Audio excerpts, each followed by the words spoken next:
말씀은 거룩한 삶의 추구 오늘 마지막 시간입니다. 드디어 여러분들이 책을 한 권 다 읽고 끝까지 다 읽어보신 분 없으시죠? 이번 주에 끝까지 한번 다 읽어보시기 바랍니다. 거룩한 삶의 추구 오늘 8번째 시간인데 15, 16, 17과 이렇게 남았어요. 그래서 제가 오늘 다 하려고 합니다. 긴장하지 마세요. 짧게 하려고 하니까. 우리가 거룩이라는 주제에 대해서 정말 인기 없는 주제, 시대에 맞지 않은 것 같고 아무도 거들떠보지 않는 이 거룩이라는 주제에 대해서 8주 동안 이렇게 봤습니다. 우리가 느끼지만 거룩한 삶의 추구라는 책을 읽는다고 해서 우리가 거룩해지지 않죠. 그건 진리인 것 같아요. 우리가 어떤 책을 읽는다고 우리가 그렇게 변하지는 않아. 그러나 개념은 우리가 가질 수 있다는 것이죠. 여러분들이 정말 우리의 삶이 어떤 삶을 위해서 살아야 되고 무엇을 위해 살아야 되는지 이런 개념을 잘 갖는 이런 시간이 되시기를 바라겠습니다. 오늘 15가부터 할 텐데요. 거룩함과 믿음에 대한 주제가 15가 내용입니다. 우리가 좁은 의미에서 거룩함이라고 이야기할 때 거룩함이라는 것을 생각하면 여러분 어떤 느낌이 듭니까? 거룩하다, 갓쓰고 또 이렇게 걸음걸이도 참 이렇게 천천히 걷고 말도 천천히 하고 우리 김민성 전도사님처럼 말들이 죄송합니다. 제가 자주 놀려서 천천히 하고 또 행동도 바른말 하고 천천히 이렇게 거룩함이에요.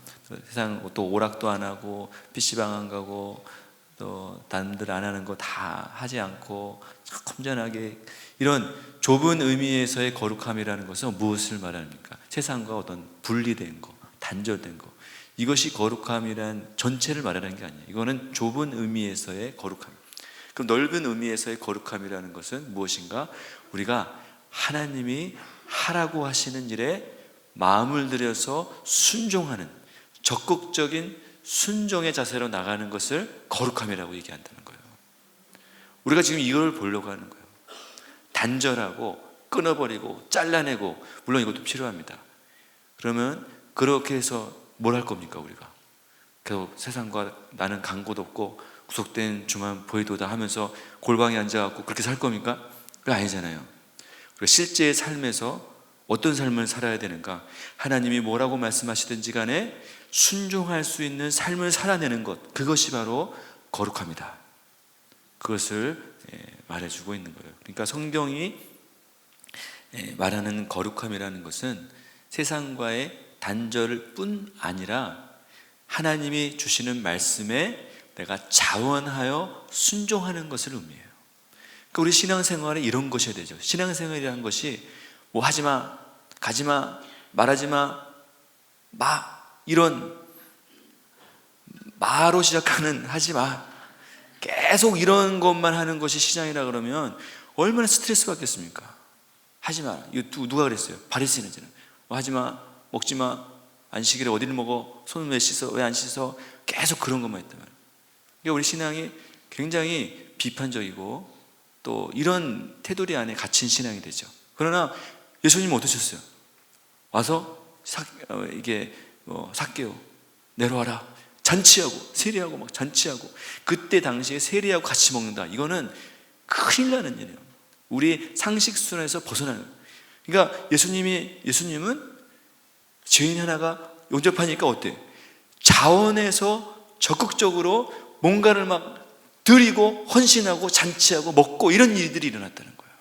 그러니까 우리 신앙이 하지 말라 이런 수준에서 벗어나서 적극적으로 하나님을 위해서 내가 자원해서 뭔가를 더 드리고 헌신하는 이런 삶이 바로 우리 신앙이다. 이게 뭐냐? 거룩함이다. 이것을 말해주고 있는 거예요. 우리가 정말 이런 차원으로 성장하기를 바라겠습니다. 그래서 크루체플, 기도해야 되니까 기도하고, 예배 나와야 되니까 나오고, 뭘 해야 되니까 하고, 그런 수준에서 조금씩 벗어나서 정말 드리고 싶다, 예배하고 싶다, 찬양하고 기도하고 싶다. 이런 마음이 막 마음속에서 들어요. 그런 것이 우리 신앙이잖아요. 지난 시간에 우리 곽상경 전도사님이 말씀을 읽다가 정말 회개하고, 그런 은혜도 우리도 받고 싶잖아요. 그렇죠? 별로 받고 싶지 않아요. 그런 은혜는 안 받겠다 그러잖아요. 우리가 정말 그런 신앙이 진짜 신앙이잖아요. 누가 그냥 등 떠밀려갖고 이렇게 와서 억지로 하는 게 아니라 정말 그런 신앙, 그것이 바로 거룩함인데, 그렇다면 거룩함이라는 것이 이와 같이 자원해서 순종하는 삶이라는 거예요. 그럼 순종이 뭐냐? 어떤 사람이 순종할 수 있느냐? 오늘 이 챕터에서 누가 순종할 수 있는가? 바로 믿는 사람이 순종할 수 있다. 믿음으로 반응하는 사람이 순종할 수 있는 거예요. 우리의 삶 속에. 그러니까 순종이라는 것이 그냥 나타나는, 그러니까 남이 시켜서 하는 거는 순종이 아니죠. 끌려서 나와서 예배드리고, 끌려 나와갖고 야 너 왜 안 나와? 빨리 나와. 그래갖고 나와갖고 하는 거는 어떻게 말하면 순종이 아니에요. 근데 어떤 게 순종이냐? 내가 믿음으로 하는 게 순종이에요. 믿음으로 나와서 예배하고 찬양하고 기도하고, 그게 순종이라는 거예요. 이 순종이 우리의 삶을 거룩하게 한다는 거예요. 여러분, 이런 신앙 하시기를 바라겠습니다. 믿음으로 순종한 사람들의 내용들이 주로 어디 나옵니까? 히브리서 11장이면 믿음의 장이라는 부분에서 많이 나오죠. 믿음의 선진들의 이 일대기 히스토리가 아주 엄청나게 아벨부터 시작해서 하나님이 주시는 모든 믿음의 조상들이 나오잖아요. 그런데 그 믿음의 조상들이 믿었다. 어떻게 했습니까? 믿었다. 크다. 놀랍다. 큰 믿음이야. 대단한 믿음이야. 엄청난 믿음이야. 믿음이 좋았다. 그리고 끝났어요? 아니에요. 믿음이 좋아서 어떻게 했어요? 순종했어요. 하나님이 하신 것에 반응했단 말이에요. 이게 뭐냐? 거룩함이라는 거예요. 그 대표적인 예가 누굽니까? 바로 노아죠. 노아가 노아의 삶을 예로 들었는데, 우리 히브리서 11장 7절 말씀 한번 보세요. 뭐라고 되어 있냐면은, 믿음으로 노아는 아직 보이지 않는 일에 경고하심을 받아서 경외함으로 방주를 준비해 그 집을 구원하였으니 이름을 말미암아 세상을 정죄하고 믿음을 따르는 의의 상속자가 되었느니라. 믿음으로 노아가 순종을 했죠. 그냥 방주 만들었다, 그냥 방주만 졌다, 그러면 사실 큰 의미는 없어요. 그런데 노아가 뭘 했냐? 믿음으로, 저기 말씀 잘 보세요. 보이지 않는 일에 경고하심을 받았어. 어떤 일? 홍수가 내릴 것이다.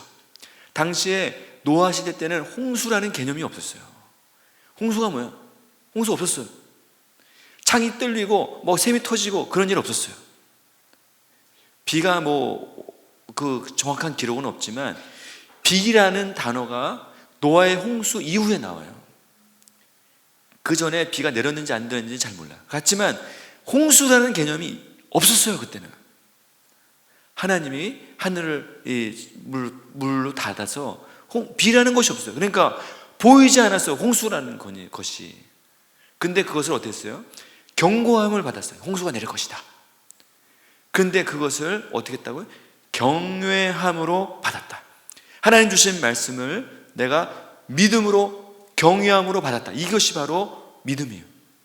하나님 주신 말씀을 내가 경외하다, 두려워, 그대로 될 것이라고 믿는 믿음. 하나님이 주신 말씀이 그대로 성취될 것이라고 믿는 것, 그것이 믿음이잖아요. 하나님이 주신 말씀의 근거에서 믿는 것이 믿음이에요. 나는 이재용이 될 거야. 제가 이재용을 너무 자주 나는 이재용이 될 거야. 나는 하여튼 유명한 사람, 나는 빌 게이츠 될 거야. 꿈은 좋죠. 근데 이거는 어떻게 보면 자기의 비전과 자기 확신, 그런 것이 될 수가 있어요. 그러나 믿음이 뭐예요? 이게 믿음이 아니에요. 이걸 가지고 성경이 믿음이라고 그런 게 아니에요. 믿음이 뭐예요? 믿음은 성경이 말씀하신 것을 믿는 거예요. 경외함으로 이 말씀을 받는 거예요. 그것이 믿음이에요. 그러니까 우리의 믿음의 근거가 어디 있어요? 말씀이 있는 거예요. 하나님이 보이지 않는 일에 경고하실 때 그것을 받는 거예요. 그게 믿음이라는 거죠. 그래서 믿음으로 어떻게 했습니까? 경고하심을 받았어. 하나님 무서워요 하면서 경고하심을 딱 받았고 어떡하지? 큰일 났다. 경고하셨네. 그리고 끝났나? 그게 아니란 말이에요. 뭐 했어요? 방주를 지었다는 거예요. 방주를. 그러니까 믿는 자는 반드시 반응하고 순종하게 된다. 이 방주를 만드는 것이 바로 거룩함이라는 거죠. 우리의 삶을 무엇이 거룩하게 하느냐? 여러분, 우리의 삶을 어떻게, 우리 실제 일상의 삶 속에서 어떻게 우리의 삶을 거룩한 삶을 살 수 있느냐?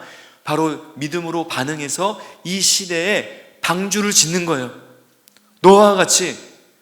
노아가 이 자기 혼자 그냥 아무도 없는 곳에서 지은 것이 아니라 모든 사람들이 거기 창세기 6장에 보면 사람들이 번성했다고 그랬잖아요. 번성했을 때 사람의 아들들이 이 세상의 딸들을 취하였다 이런 말이에요.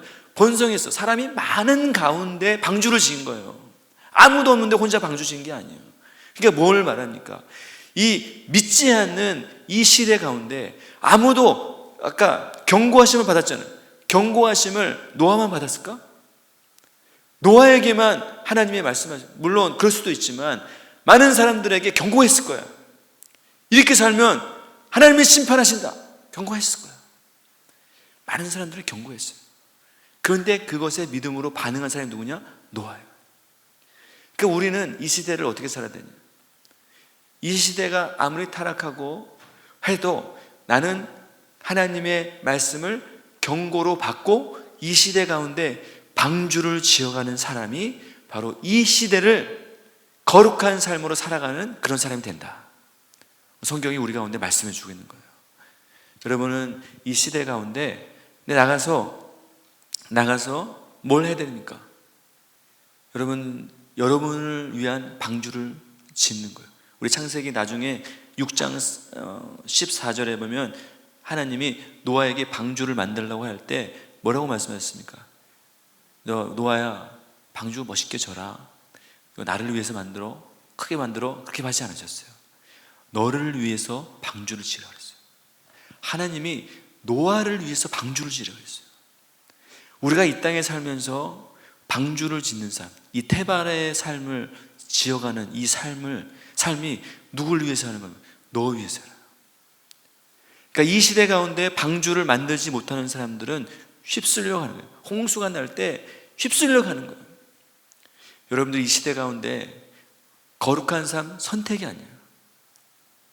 내가 이 땅 가운데 이 시대를 그냥 왔다 지나가는 이런 삶이 아니라 내가 분명히 이 시대 가운데 방주를 만들고 방주에 짓는 삶을 살아가는 그런 인생으로 나를 부르심 받았다. 여러분, 이런 믿음으로 사시기를 바라겠습니다. 그게 바로 우리를 삶을 거룩하게 하는 거예요. 남들 살아가는 것처럼, 이 시대를 살아가는 것처럼, 거기 창세기 6장에 뭐라고 했어요? 시집가고 장가가고 먹고 마시고 홍수가 나기 전까지 그랬다는 거예요. 뭘 말합니까? 장가가지 말아야겠다, 시집가지 말아야겠다, 그게 아니죠. 일상생활을 했다는 거예요. 그냥 남들 살아가는 것처럼 그렇게 살아갔다는 거예요. 다른 사람 살아가는 것처럼 그렇게 살아갔다는 거예요. 그러다가 갑자기 홍수가 난 거예요. 우리는 이 시대 가운데 방주를 예비하는 그런 멘탈, 우리 이런 의식을 가지고, 정체성을 가지고 내가 이 세대를 나를 위해서 방주를 지어가는 이런 삶을 사는 것이다. 이런 믿음을 가지시길 바라겠습니다. 두 번째 예는 아브라함의 삶이죠. 우리가 너무나 잘 알고 있는 이 아브라함도 히브리서 11장 8절에 이렇게 되어 있죠. 믿음으로 아브라함은 부르심을 받았을 때 순종하여 장래 유업으로 받을 땅에 나아갈새 갈 바를 알지 못하고 갔다. 이 믿음으로 순종한 사람, 부르심을 받았을 때 어떤 삶을 살았습니까? 순종한 사람, 믿음으로 순종한 이 삶을 살 때 아브라함의 삶을 거룩하게 하셨다는 거예요. 여러분에게도 다 부르심이 있어요. 아브라함은 좋겠다, 아브라함은 저렇게 부르셔서 여러분도 부르셨어요. 그러니까 여기 있는 거예요. 그러니까 예배하고 예수님 믿은 거예요. 여러분 다 하나님 부르셨어요. 아브라함만 부른 게 아니에요. 여러분 부르셨어요. 믿으십니까 여러분? 하나님 부르신 거예요. 부르시지 않으면 이렇게 올 사람이 아무도 없다고 그랬어요. 택하시고 예정하시고 아신 바 됐기 때문에 이곳에 와서 예배하고 찬양하고 예수님을 믿는 거예요. 그런 사람은 어떤 삶을 달았느냐? 믿음으로 순종해서 장래 유업으로 받을 땅에 나가 갈 바를 알지 못하고 가는. 그러니까 아브라함의 여정을 생각해 보라. 우리의 인생도 마찬가지라는 거죠. 우리의 인생 갈 바를 알지 못해요. 내가 이렇게 될 것이라고 예상하는 그런 인생이 아니에요. 아브라함의 여정이 그렇다는 거죠. 우리의 믿음의 삶이 다 그래요. 믿음으로 살아가는 삶의 여정 속에는 무엇만 있느냐? 부르심에 순종하는 것만 있어요. 부르심에 순종할 때 되어지는 인생이 되는 거예요. 아브라함이 내가 가서 거기서 뭐 이렇게 해야겠다 그렇게 한 게 아니에요. 하려고 할 때는 다 망했지만 하려고 한 것이 없이 아무 대책 없이 그냥 막 살으니까 하나님이 세워주셨어요. 하라는 대로 하면. 그것이 바로 아브라함의 삶이었고 그것이 거룩한 인생이었다. 오늘 성경이 그것을 말해주고 있어요. 우리에게도 아브라함과 같은 모세와 같은 부르심을 우리 가운데 주셨어요. 여러분한테 그런 데스티니를 주셨어요.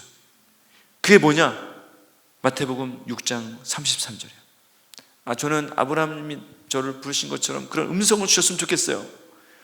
노아에게 주셨던 건 그런 음성을 주셨으면 좋겠어요. 그럼 하지 마세요. 이미 다 하셨어요. 그런 음성을 못 받았어요. 그런 분들은 제가 대신 말해줄게요. 6장 33절 이거예요. 그런즉 다 같이 한번 읽어봅시다. 시작. 그런즉 너희는 먼저 그의 나라와 그의 일을 구하라. 이 모든 것을 너희에게 더하시리라. 아멘. 이런 사명 주셨어요. 우리의 삶은 이 땅에 살면서 이제 뭐 하고 사는 것이냐? 먼저 그의 나라와 의를 구하면서 이 땅에 살라고 주님 우리를 부르셨어요. 나의 정체성은 이제 먼저 그의 나라와 의를 이 땅 가운데 구하면서 너와 같이 방주를 짓고 아브라함과 같이 갈 바를 알지 못하는 가운데 하나님이 명령하신 그 땅을 향해서 전진하는 그런 인생을 사는 것이 바로 우리 인생이에요. 그것이 여러분의 삶이라는 것이에요. 그것이 뭡니까? 이렇게 순종하면서 살아가는 게 뭡니까? 거룩한 삶이라는 거예요. 거룩은 그래서 만들어지는 게 아니에요. 뭐 이렇게 어떤 행위를 하는 게 아니에요. 뭐 안 하는 게 아니에요.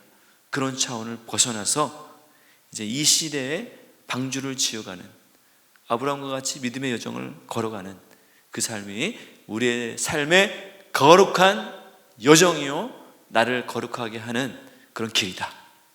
믿으시기 바랍니다. 두 번째는 16가는 불경건한 세상에서의 거룩함이다. 우리는 구원받았죠. 우리는 세상에서 구원받았어요. 근데 우리가 구원받은 이 세상은 어떤 세상이냐? 불경건하고 타락하고 음란하고 더럽고 추하고 이런 것이 인간들이 살고 있는 세상이 다 모습들이 다 그래요. 다 똑같아요. 만물보다 예레미야에서 보면 만물보다 심히 부패한 것이 뭐예요? 사람의 마음이라. 우리의 마음이 다 그래요. 다른 사람 탓할 필요 없어요. 여러분의 마음을 한번 그 청년 예배 시간에 프로젝트로 한번 보여준다고 생각해 보세요. 그나마 사람들이 다 깜짝 놀라요. 제가 저런 인간이었나? 누구도 장담을 해요. 나도 그래요. 모든 사람이 다 그래요. 우리의 심령은 만물보다 부패됐어. 더럽고 악한 이 세상이 그렇다는 거죠. 그런데 중요한 것은 뭐냐면 우리는 구원받았죠. 그래서 우리의 시민권은 하늘에 있다. 성경이 늘 말하고 있어요. 하나님 우리를 자녀 삼았고 우리의 시민권은 하늘에 있고 하나님을 보좌 우편에 앉히셨느니라 이런 말씀 많이 나와요. 그런데 우리는 어떠냐? 여전히 이 땅 가운데 살고 있다는 거죠. 만물보다 심히 부패한 족속들 옆에서 계속 이렇게 살고 있어요. 내일부터 이제 회사 나가면 정말 인간 같지 않은 이런 사람들을 계속 보고 언제까지 내가 일을 해야 될까? 이런 생각 들 만한 사람들과 함께 일하잖아요. 주님은 그런데 그것을 어떻게 하셨느냐? 주님이 그걸 허락하셨다는 거예요. 여러분 만약에 구원받았어. 우리의 시민권은 하늘에 있다. 그러면 어떻게? 하늘에 시민권 있는 사람이 일로 오세요 하면서 저쪽에 언남동에다가 이 부지를 마련해서 이런 구원받은 사람들만 다 모여갖고 죄가 없이 그것에 살게 하셨다면 얼마나 좋겠어요. 근데 하나님은 그렇게 하지 않으셨어요. 구원받았는데 그냥 그곳에서 살도록 하셨어. 참 이게 문제예요. 내가 좀 이게 심지어 다른 사람들은 내가 구원받았는지 예수 믿는지도 몰라.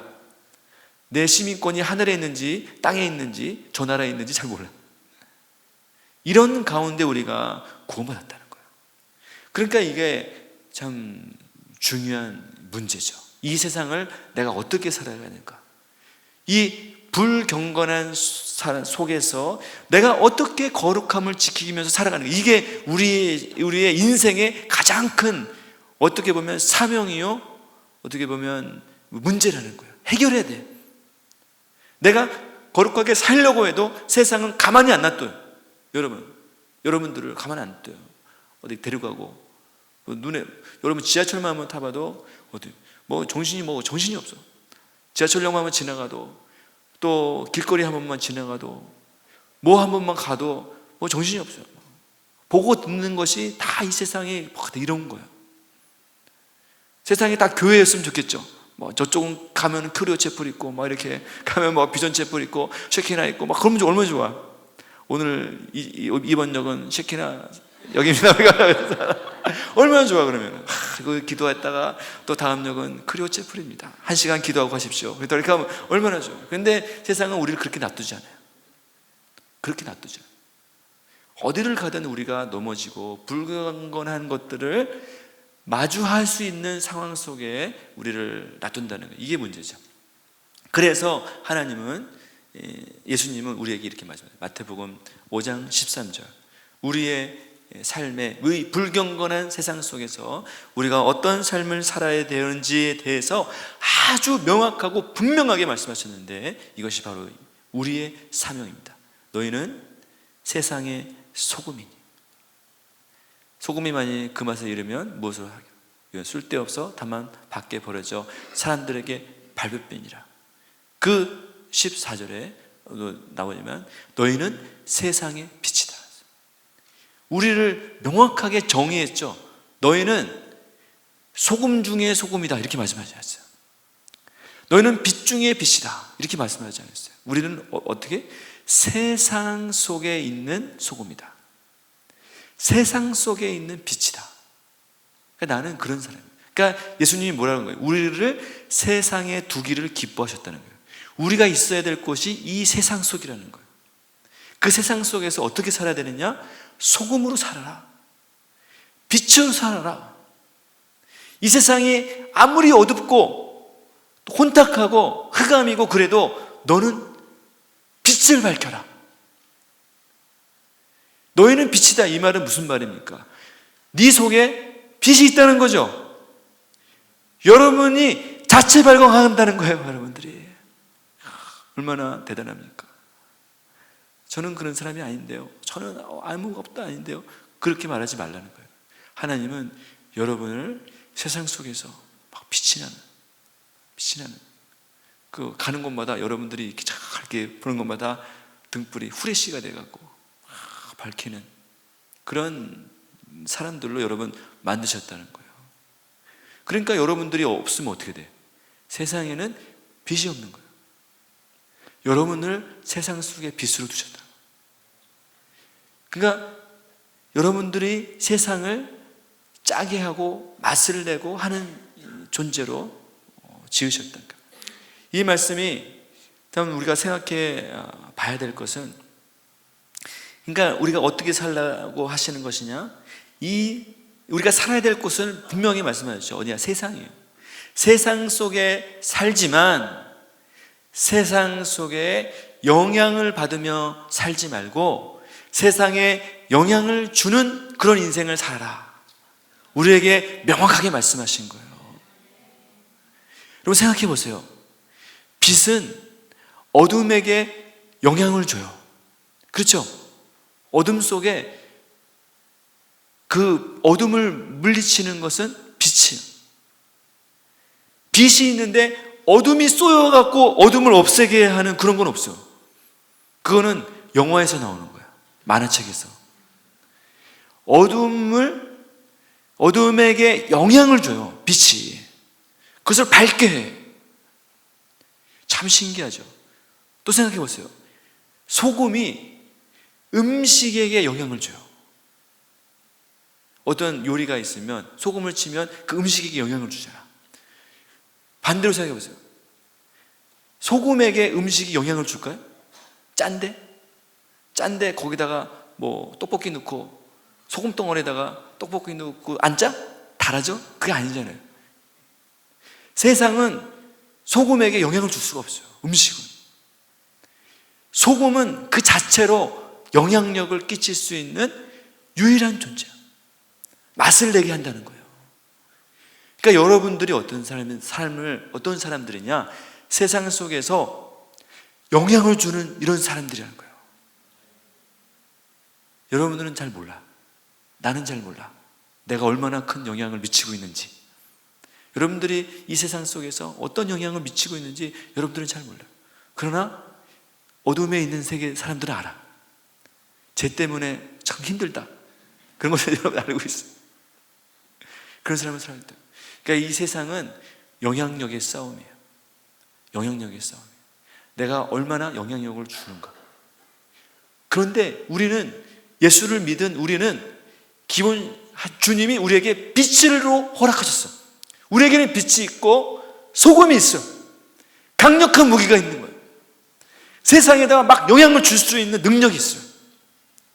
여러분의 말 한마디, 행동 하나, 이것이 여러분들이 행동을 하나 이렇게 하면 막 세상이 진동하고 떨리는 거예요. 여러분들이 행하는 친절, 여러분들이 기도하는 기도, 그것이 막 이런 세상을 진동시킬 거예요. 안 믿겠지만 믿으세요. 왜냐하면 성경이 이렇게 말하고 있잖아요. 너희는 세상의 소금이라고 했어요. 여러분, 세상의 소금입니다. 나는 세상의 빛이다. 나는 빛이다. 빛이 되려고 하지 마요. 여러분 이미 빛이에요. 하나님 여러분을 빛으로 부르셨다. 그래서 이 세상 속에서 나는 빛으로 살아가는, 아무도 빛처럼 살아가지 않는데 이 세상 속에서 빛을 내는 유일한 도구로 하나님이 이 세상 속에 박아놓으셨다는 거예요. 소금으로 박아놓으셨다. 여러분, 세상과 단절돼서 살아가는 거는 어디예요? 어렵지 않아요, 사실.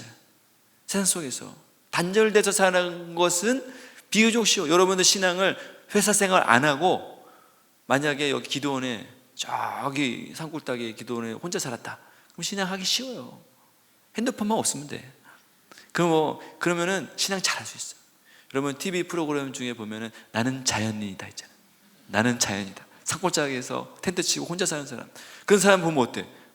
솔직히 보면은 야 대단하다. 어떻게 저렇게 살지? 뭐 이렇게 약초캐 먹고 뭐 농사 짓고 살고 어떻게 살지? 근데 여러분 그 반대로 생각해 보세요. 그게 쉬운 거예요. 혼자 사는 게 쉬운 거예요. 그 사람이 왜 올라갔겠어요? 사람들하고 부딪히기 싫어서 올라간 거예요. 이곳에서 아웅다웅 부딪히고 막 이렇게 사는 것보다 산골짜기 올라가서 혼자 개하고 같이 사는 게 훨씬 편하니까 거기 올라간 거예요. 그건 쉬워. 나는 자연이다. 여러분 올라가서 다 살 수 있어요. 사람하고 부딪히기 힘드니까 올라가는 거예요. 여러분 세상과 단절돼서 사는 거룩함이 더 능력이 있는 것이 아니라 세상 속에서 빛으로 나타내고 소금으로 나타내는 그것이 더 능력이 있고 하나님 우리 가운데 원하시는 것이에요. 여러분 내일부터 가서 회사에서 여러분 나는 빛이다. 이 세상을 비치는 빛이다. 버스에 올라타서 지하철 타면서 나는 이 지하철 칸에 내가 빛이다. 이렇게 생각하고 미친 사람처럼 그렇게 말하면서 그렇게 하세요. 미친 게 아니에요. 우리는 정상적으로 미친 거야. 이렇게 그런 삶을 살아야 돼. 계속 선포하면서 빛이 나. 그럼 하나님이 기뻐하시겠죠. 야, 네가 정체성을 드디어 깨달았구나. 그래서 하나님이 빛으로 허락하실 거예요. 그러니까 우리가 세상 속에 살아가면서 세상에 영향을 받지 않으면서 세상에 영향을 주는 그런 인생으로 우리를 부르셨다는 거예요. 그것이 우리의 사명이고 데스티니고 여러분들이 살아가야 될 방법이에요. 그렇게 살지 않고서는 거룩한 삶 살 수가 없어.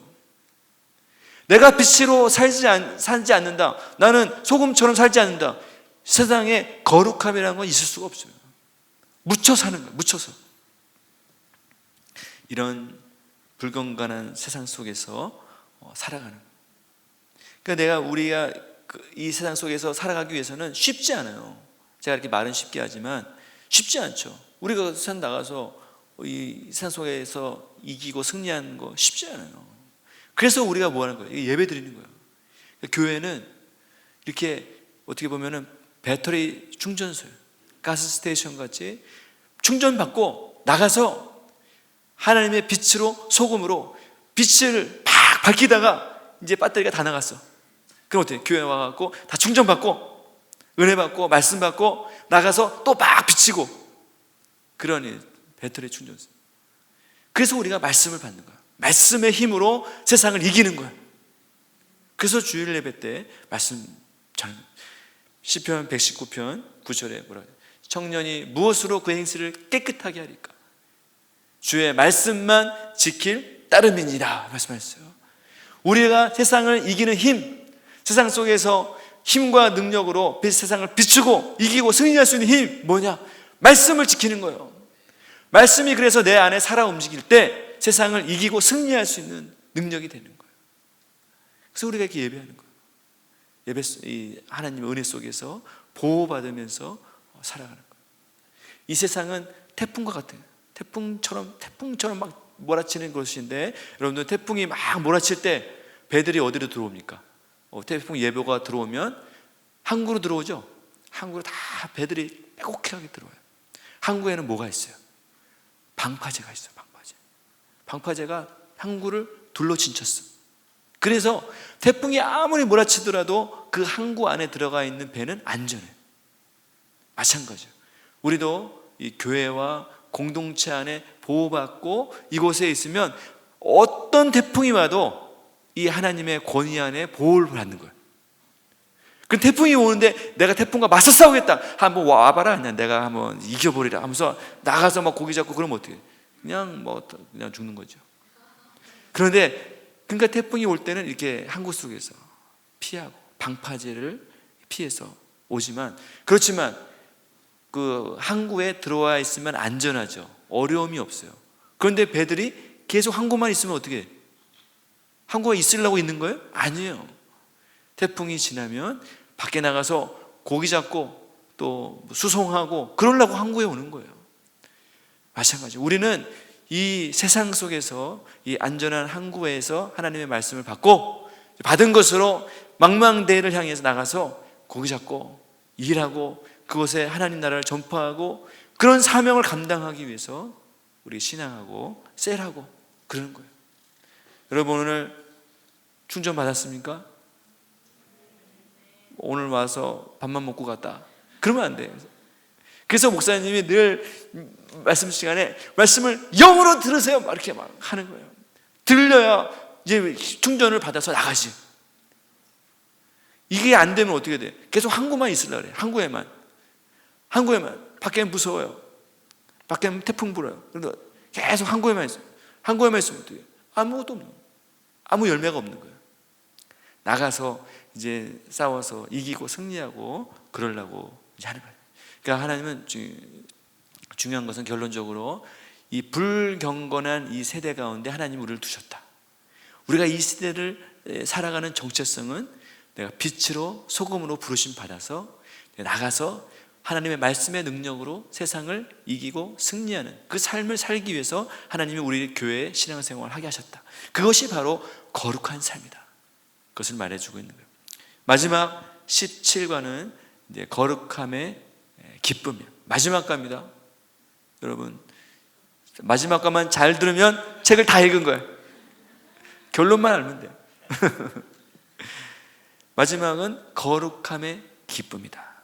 하나님은 우리 구원받은 성도가 기쁘고 즐겁고 행복하고 평안하고 이런 걸 원하시지, 하나님은 우리가 인상 쓰고 괴롭고 힘들고 아프고 병든 닭처럼 맨날 이렇게 있는 그런 인생 원하지 않아요. 스트레스 받고 어렵고 힘들고 원하지 않아요. 주님이 우리에게 원하시는 것은 기쁨의 삶이에요. 기쁨의 삶. 항상 기뻐하는 삶. 기뻐한다는 것을 또 오해하면 안 돼. 우리 기쁘다. 우리는 기뻐한다는 사람은 어떻게 생각해? 코미디를 생각해. 코미디. 개그를 생각해. 개그. 웃긴 일이 있어요. 웃는 거. 그거를 이런 기쁨이다 이렇게 생각해. 그게 아니죠. 기쁨은 어디서 옵니까? 기쁨은 하나님과의 관계성에서 나오는 거예요. 하나님과의 교제에서 나오는 거예요. 우리가 말씀을 받을 때 어떻습니까? 기분 나빠요? 말씀을 받고 회개하면 기분 나빠요? 아니죠. 하나님과 교제가 되면 내 안에 말할 수 없는 기쁨이 막 생겨요. 하나님의 기쁨이 생겨요. 사도 바울이 옥중에서 맨날 맞고 고난받고 힘들어도 어때? 나는 기뻐하고 기뻐하노라 했어요. 어디서 기쁨이 나오느냐? 하나님과의 소통이 되는 거예요. 기쁨이 되는 거예요. 여러분, 여러분들의 말 들어주는 한 사람만 있어도 어때요? 직장 다닐만 나죠. 셀에서도 나와 교제가 되는 한 사람이 있으면 어때요? 신앙생활이 재밌잖아. 그렇죠. 근데 만약 여러분의 삶이 하나님과 계속 교제가 되고 말씀이 막 들리고 말씀이 나에게 말씀하시고 막 기도가 되고, 그럼 얼마나 재밌겠어. 어떤 어려움이 있더라도 재밌죠. 재밌으시기 바랍니다. 신앙은 재밌는 거요. 무거운 것이 아니로다. 요한일서에 보면 그의 계명은 무거운 것이 아니로다. 인상 쓰고 어떻게 하지? 이런 게 아니라는 거예요. 하나님은 우리 가운데 기쁨을 주기 원하세요. 우리 교회도 기쁨의 교회잖아요. 기쁨의 교회에 나오면은 최소한 이런 기쁨을 가지고 있어요. 이런 기쁨, 우리 요한복음 15장 10절에 보면 이런 말씀 있죠. 보세요. 내가 아버지의 계명을 지켜 그의 사랑 안에 거한 것 같이. 여러분, 우리 주님의 사랑 안에 거하는 게 어떤 겁니까? 주님의 사랑 안에 거하는 거는 주님과 교제가 된다. 이 말은 무슨 말이에요? 아버지의 계명을 지키는 거예요. 순종하는 거예요. 순종할 때 관계성이 생기는 거예요. 아들이 부모 말은 더럽게 안 들어. 부모 말은 막 계속 반항해. 그러면서 아버지 사랑해요. 이게 말이 안 되는 거죠. 똑같은 거예요. 하나님도 하나님의 말씀이 들리고 말씀이 순종이 되고 말씀이 믿어지고 하면 어떻게? 하나님의 사랑이 거하게 된다는 거죠. 너희도 내 계명을 지키면 내 사랑 안에 거하리라. 예수님의 사랑 안에 거하는 거예요. 예수님의 계명을 지키는 거예요. 말씀을 지키는 거예요. 이런 사랑의 관계가 되어지면 어떤 일이 벌어지는가? 11절 보세요. 11절. 내가 이것을 너에게 이르면 내 기쁨이 너희 안에 있어 너희 기쁨을 충만하게 하게 하려 함이라. 아멘. 이것이 궁극적인 우리가 예수를 믿는 이유예요. 우리가 신앙하는 이유예요. 뭐냐? 너의 기쁨을 충만. 내 기쁨이 너희 안에 있어서 너의 기쁨이 충만하게 하려 함이니라 말씀하셨어요. 이런 기쁨이 있어야 돼. 이런 기쁨. 세상이 개그 콘서트 요즘 하나? 개그 콘서트 보고 막 희덕거리고 웃는 그런 기쁨이 아니에요. 예수의 기쁨이 내 안에 들어와서 예수님으로 말미암는 희락과 평강과 은혜가 막 부어지는 거예요. 여러분, 이런 기쁨으로 신앙하시기 바라겠습니다. 이것이 우리에게 주신 하나님의 뜻이에요. 하나님의 뜻이라는 게 뭡니까? 그러면 내가 그것을 원하고 그대로 하면 하나님이 부어주신다는 거예요. 계속해서 부어주신다. 우리 이런 순종함을 위해서 사랑하는 관계 속에서 살다 보면 이런 주님의 기쁨이 우리 가운데 부어요. 그러니까 어떻게 했어요? 순종하니까 기쁨이 주어지고 기뻐하니까 순종이 되겠죠. 선순환이 계속 되는 거야. 순종했더니, 말씀을 순종했더니 하나님 나에게 기쁨을 주시고 열매가 부어지고, 열매가 부어지니까 더 순종하고 싶고 더 하고 싶고 또 기쁨이 주어지고, 계속해서 그 사람에게는 순종과 기쁨이 계속 이 선순환의 사이클이 돌아가는 거예요. 근데 어떻게? 불순종하니까 기쁨이 없고, 기쁨이 없으니까 더 하기 싫고, 하라 그러니까 억지로 하고, 그러니까 더 기쁨이 없고, 기뻐하지 않는데 또 하라 그러니까 또 하다가 짜증나고, 그렇게 해서 이런 악순환이 되는 것이 아니라 우리 삶 속에서 이런 주님이 주시는 기쁨의 선순환 구조가 여러분한테 열려서, 이제 우리 뭐 공장이나 뭐 이런 데 보면은 사이클이 한번 확 돌면 어떻게 됩니까? 쑥 가죠. 계속. 자동차도 한번 시동을 딱 걸면은 계속 가잖아요. 마찬가지. 우리도 이런 거룩함에 대한 습관이 딱 주어지면, 사이클이 돌면 계속 가게 됐어요. 이게 뭐냐? 습관이라는 거예요. 습관. 거룩함과 습관. 우리가 그런 삶을 연습하고 하다 보면 그렇게 되는 거예요. 여러분, 그런 삶을 도전해 보시기 바라겠습니다. 그래서 시편 16편 11절 보세요. 이것도 주께서 생명의 길을 내게 보이시네. 주의 앞에는 충만한 기쁨이 있고 주의 오른쪽에는 영원한 즐거움이다. 주님이 우리 가운데 보여주시는 길이에요. 앞에는 충만한 기쁨, 오른쪽에는 영원한 기쁨, 즐거움. 이런 삶을 우리 가운데 주시기를 원하신다는 거죠. 우리 마태복음 25장 21절에도 우리 말씀했죠. 우리 마지막 이 하늘, 마태복음 25장은 무엇에 대한 비유입니까? 천국에 대한 비유예요. 마지막 결산하는 것에 대한 비유. 우리가 어떤 결산을 하나님 앞에 가서 받아야 되느냐, 그것을 설명하고 있는 것이 충성된 이 비유, 종의 비유예요. 우리가 결국은 가서 뭐 해야 되느냐, 이 말을 듣기 위해서 우리가 신앙하는 거잖아요. 잘하였도다 착하고 충성동아, 내가 적은 일에 충성하였으며 내가 많은 것을 맡기리라. 이런 칭찬을 듣기 위해서 우리가 신앙하는 거잖아요. 그래서 결국은 어떻게 되느냐, 저거요. 내 주인의 즐거움에 참여할지어다. 이게 뭡니까? 천국이에요. 주님의 즐거움에 들어가는 거예요. 우리의 이 땅에서의 모든 수고가 다 끝나고, 우리가 왜 이렇게 수고합니까? 읍에 나가서 장사하고, 우리 5달란트 받은 종과 같이, 2달란트 받은 종과 같이 나가서 왜 일하고 수고하고, 왜 거룩한 삶 살고, 왜 이렇게 애쓰고 주일날 와서 이렇게 예배드리고 이렇게 합니까? 결국엔 저거예요. 착하고 충성된 종과. 그래서 결국은 내 주인의 즐거움에 참여할지어다. 여러분 모두가 다 이런 주님의 천국잔치에 초대되는 이런 사람이 되시기를 바라겠습니다. 이것이 우리의 인생의 목표예요. 사실 다른 거 없어요. 우리는 천국 가는 거예요. 천국에서 주님의 즐거움에 참여하는 거. 주님이 이것을 우리 가운데 약속해 주셨어요. 그러나 예수를 믿는 모든 사람들에게, 주님의 말씀에 기꺼이 순종하려고 하는 모든 사람들에게 이미 천국을 약속해 주셨어요. 절대로 이 약속은 변하지 않아요. 여러분들에게 천국 주실 거예요. 천국 가서 영원한 즐거움, 주의 앞에는 충만한 기쁨, 오른편에는 영원한 즐거움이 있느니라. 천국 가면은 계속 즐거움이 있다는 거예요. 계속 즐거움.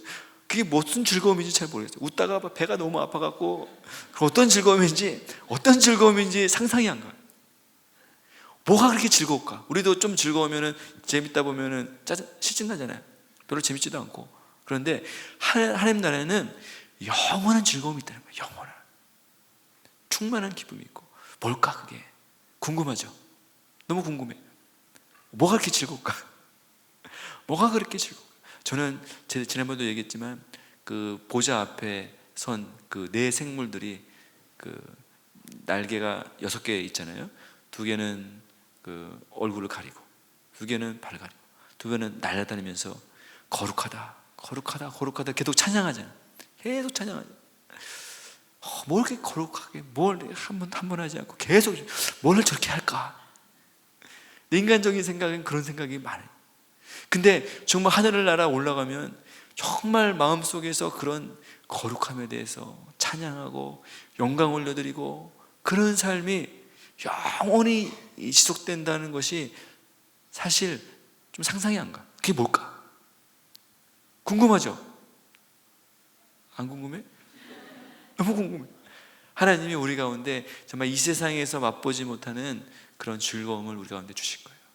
어떤 사람에게? 예수를 믿는 사람에게. 잘난 사람, 또 그런 사람 아니에요. 예수를 믿는 사람에게. 그런데 이 예수를 믿는 사람은 어떤 사람이요? 거룩한 삶을 사는 사람이에요. 거룩한 삶을 살아서 천국 가는 게 아니에요. 예수를 믿기 때문에 거룩한 삶을 살게 되는 거예요. 예수를 믿으면 당연히 거룩한 삶을 살게 되는 거예요. 그런 인생을 살 수밖에 없는 거예요. 예수님에게 순종할 수밖에 없는 삶을 사는 거예요. 그런 사람에게 영원한 천국을 주신다는 거예요. 여러분, 이런 삶을 살기를 원하고, 제가 이제 거룩한 삶의 추구 마무리하고 결론적으로 제가 이 구절을 저와 여러분들의 고백이 되고 너무나 감동이 되고 해서 이 말씀 한번 읽어드리겠습니다. 주님이 우리 가운데 너희들이 어떤 사람인 줄 아느냐 이렇게 말씀해 주시는 것 같아요. 고린도후서 6장 8절에 보면 이런 말씀이 있어요. 영광과 윗됨으로 그랬으며 악한 이름과 아름다운 이름으로 그랬느니라. 그래서 사도 바울이 자기를 소개하는 거예요. 사도 바울이 자기를 변명하고 이야기하는 거예요. 우리는 속이는 자 같으나 참되고, 이 세상에서 볼 때는 우리가 참 속이는 사람 같고 거짓을 얘기하는 것 같고 허황된 것을 막 믿는 사람 같고, 그렇지만 너희는 참된 사람이야 이렇게 말하고 있어요. 9절에 무명한 자 같으나 유명한 자다. 너희는 세상에 볼 때는 별로 여기 볼 때니까 별로 유명한 사람 없어요. 유명한 사람 거의 없어요. 앞으로 그렇게 될 여지도 별로 없어 보여요. 우리가 무명한 사람, 우리는 다 무명한 사람이에요. 다 무명해.